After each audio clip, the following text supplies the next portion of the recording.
Fair use in the Creative Commons in rhyme. Poorly performed by Alexander Dolan.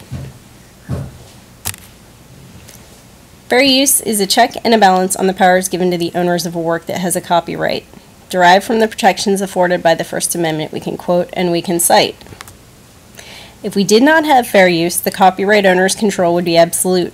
We could not quote in order to criticize, critique, or say anything negative. We could not reasonably refute. But since we are not a totalitarian society and instead embrace democracy, we have fair uses that are allowed for in the copyright decree. There are 4 key factors to consider when determining if your use is fair. Straight from the U.S. Copyright Office. Allow me to share. 1. Consider the purpose and character of use. The more profitable your use is, the higher the likelihood it is a violation of copyright and could constitute an abuse. Did you, the fair user, act in good faith with the intent to teach, or for a non-educational purpose, did you knowingly perpetuate a copyright breach? Did you transform the work that you sampled, or copy it word for word? Fair use doesn't allow you to blatantly plagiarize. To make that assertion would be absurd. 2. What is the nature of the copyrighted work? The less factual and more creative it is, the more pitfalls therein lurk. 3. The amount and substantiality of the portion used in relation to the copyrighted work as a whole. Try not to copy works in their entirety if it's not necessary to reach your educational goal. Also, be sure to give credit where credit to the copyright owner is due. If you mention them properly, they are less likely to sue. 4. The effect of the use upon the potential market for or value of the copyrighted work. If your use doesn't cause economic harm to the copyright owner, it is less likely to irk. So where can you turn to when you want to find materials that you know are okay to use for education?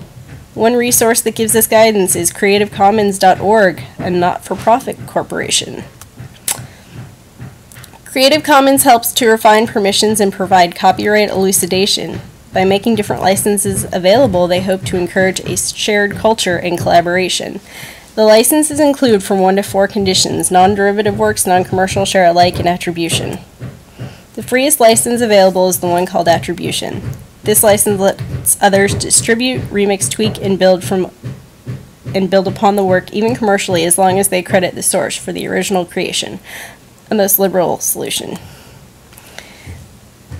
The second kind of license is called attribution share alike. This license lets others remix, tweak, and rework as long as they give credit and license their new creations under the identical terms. This keeps the sharing going and helps creativity spike.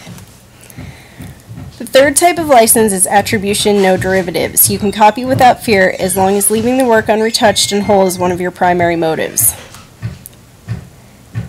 Attribution non-commercial is license number 4. You can use, remix, and transform if you give credit, but financial gains must be forswore.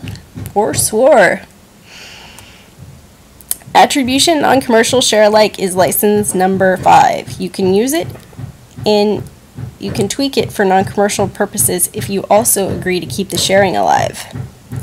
Attribution non-commercial no derivatives is license number 6. This license allows free distribution for non-commercial purposes if you credit the creator, the most restrictive license in the mix.